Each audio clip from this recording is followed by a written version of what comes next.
명예재헌절 결심. 담장 밖에 선 박지현. 박지현 전 비대위원장이 조금 전 국회 담장 밖에서 당대표 출마 선언을 했습니다. 분수대 앞에서 했는데 자, 이 시각에도 박지현 전 비대위원장의 출마 선언이 이어지고 있는 것 같아요. 감색 정장에 푸른색 넥타이를 맨 박지현 전 비대위원장이 국회 정문 앞에서 조금 전 출마 선언을 하고 기자들의 질문을 받고 있는데 이 장면이 조금 독특합니다. 왜냐하면 박지현 전 비대위원장이 국회 안에서 소통관이나 이런 곳에서 선언을 해야 하는데 그게 좀 여의치 않았던 것 같아요. 그 이유는 무엇인지 좀 들어보겠고요. 박지현 전 비대위원장의 질의응답 중입니다. 잠시 후에 무엇이라고 출마 선언을 했는지 저희가 전해드리겠습니다. 이 장면이 굉장히 독특한 게 당 지도부가 박지현 전 비대위원장은 당대표 출마에 자격이 없다라고 누차 선을 그었는데도 박지현 전 비대위원장이 출마 선언을 강행한 것이라 출마 선언이 강행된다 하더라도 출마를 할 수 있을 것인가의 문제는 이제 당 지도부의 판단이거든요. 어쨌든 박지현 전 비대위원장은 지금 출마 선언을 강행했고 당 지도부가 우상호 비대위원장이 어떻게 판단할지 좀 지켜봐야 될 것 같은데 김영주 의원님. 네.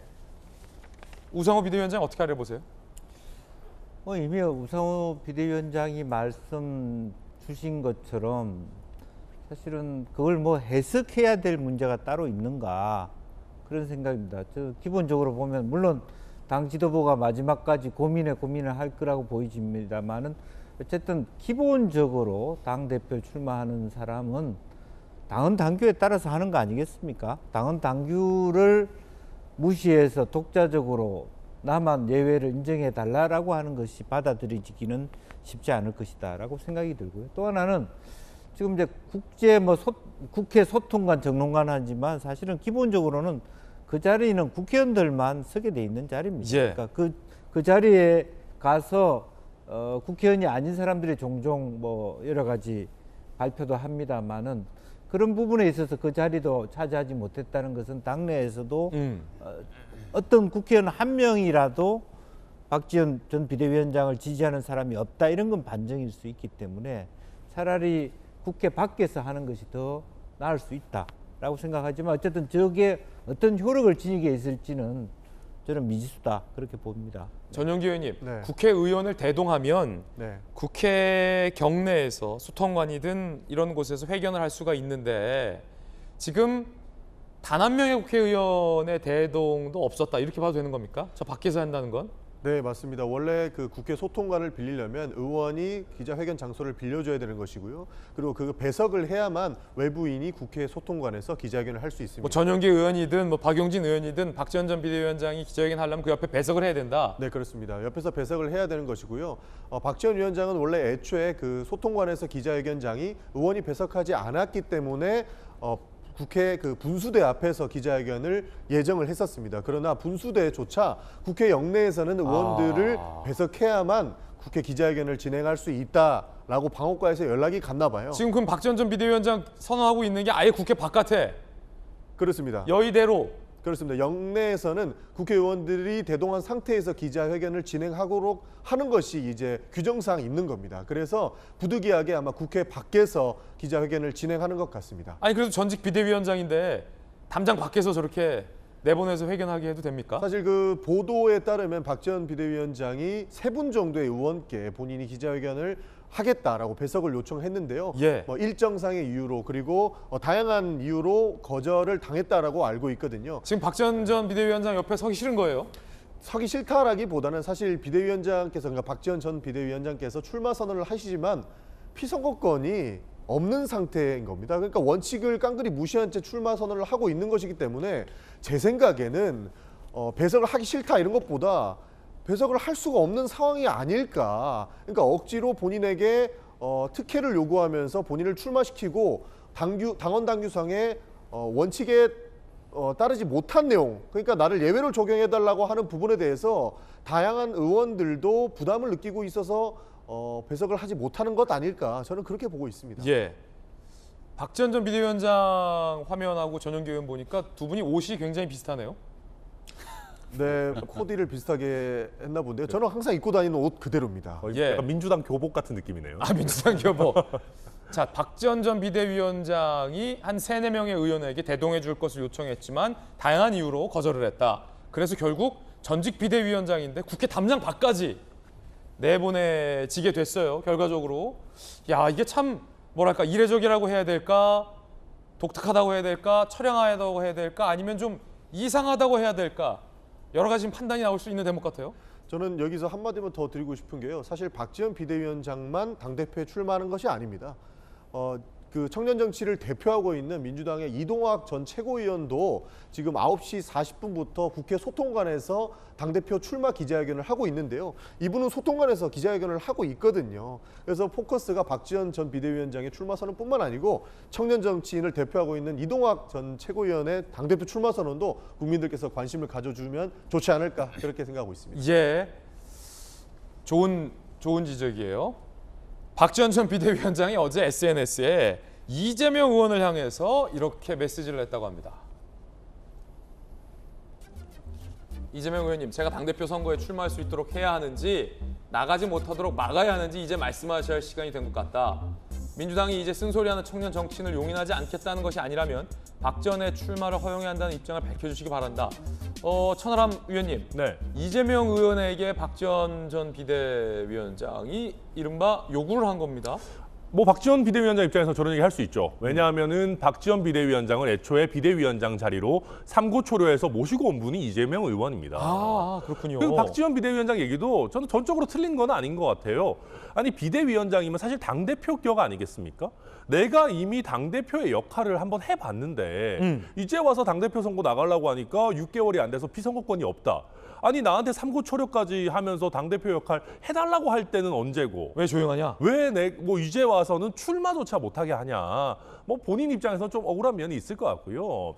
그리고 이제 그 부분에 대해서 결국은 뭐 저희 당이 됐든 민주당이 됐든 당원 당규의 해석도 정당이 하는 모든 일은 다 정무적인 게 있는 것 아니겠습니까? 그래서 지금 현재 민주당에서 가장 그래도 힘이 세다고 알려져 있는 이재명 의원께서 이거 통 크게 출마할 수 있게 해줘라 라고 하면 솔직히 해결될 수도 있는 문제입니다. 그러다 보니까 박지원 비대위원장 입장에서는 여기서 좀 팔짱 끼고 뒤로 물러나 있는 이재명 의원이 조금 뭐랄까 원망스럽지 않을까 저는 그렇게 보입니다. 확실히 좀 궁금하긴 하네요. 천하람 의원 얘기 듣고 보니까 김영주 의원님, 네. 이재명 의원이 영입을 했잖아요. 영입을 해서 당 대표급의 비대위원장에 앉혀놨는데 이 문제가 지금 시끌시끌한데 이재명 의원은 어떠한 입장도 내지 않고 있잖아요. 이재명 의원의 본심은 뭘까요?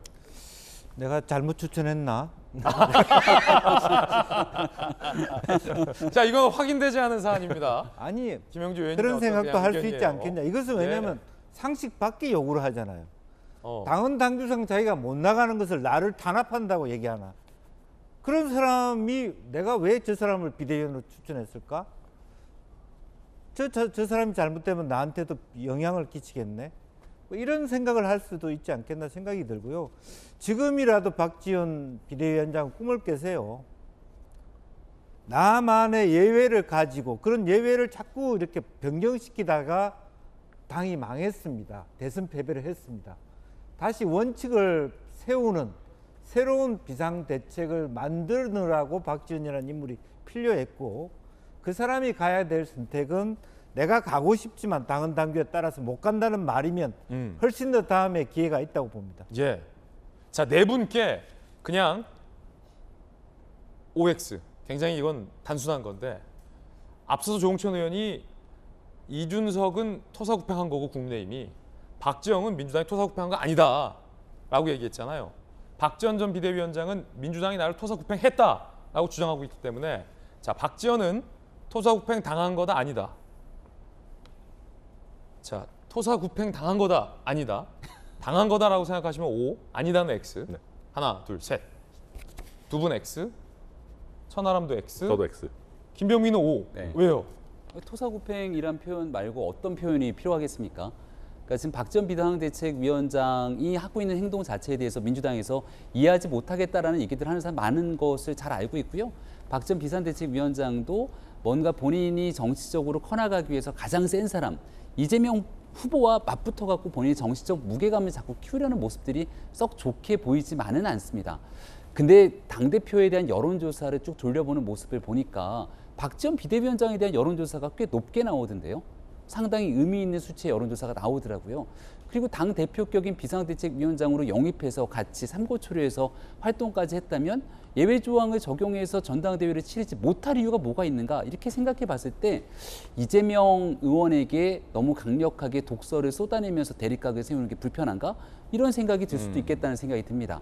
그래서 박지원 비상대책위원장이 뭔가 정치적인 퇴로 같은 것들까지 다 차단하고 정말 많은 여러 청년 정치인들까지 나와서 굉장히 쓴소리와 독서를 박지원 위원장에게 쏟아내고 있는데 그런 방식으로 정치를 꼭 이어가야 될 것인지 이런 생각이 들어서 민주당이 한때 귀하게 비상대책위원장으로 모셔왔다면 마무리까지도 잘 지어주는 모습이 필요하다고 저는 생각합니다. 예, 그럼 박지원 전 비대위원장이 뭐라고 출마 선언했는지 출마 선언의 변 직접 들어보시죠. 저 박지원이 한번 해보겠습니다. 썩은 곳은 도려내고 구멍난 곳은 메우겠습니다. 아름다운 용태로 미래 정치를 만드는데 기여해달라고 정치 선배들을 설득해 보겠습니다. 민주당의 몰락은 성범죄 때문입니다. 성범죄는 무관용 원칙으로 신속하게 처리하는 시스템을 갖춰 민주당에 다시는 성폭력에 발붙이지 못하도록 하겠습니다. 우리는 아직도 조국의 강을 건너지 못하고 있습니다. 조국을 넘지 않고서는 진정한 반성도, 쇄신도 없습니다. 제가 대표가 되면 조국의 강을 반드시 건너겠습니다. 욕설, 문자 폭탄, 망언과 같은 행위는 강력히 제재하겠습니다. 팬덤이 장악하지 못하도록 당내 민주주의를 강화하겠습니다. 야, 이거 민주당 의원들 사이에서는 사실 공공연하게 얘기하기 좀 불편한 주제들일 수도 있는데 민주당은 성범죄 의혹들에 더욱더 강하게 대처해야 된다. 첫 번째. 그러니까 성범죄 의혹에 너무 민주당이 무디다. 두 번째는 조국의 강 못 건넜다. 세 번째는 팬덤과 문자 폭탄 이런 게 아직 팽배하다. 강하게 제재하겠다. 나는 이 세 가지 메시지를 냈습니다. 메시지 방향은 굉장히 고개가 끄덕여지는 대목도 많습니다만 민주당 내부에서 이 과연 지도부가 어떻게 판단할지 우상호 비대위원장의 입장이 또 나오면 저희가 속보로 전해드리겠습니다.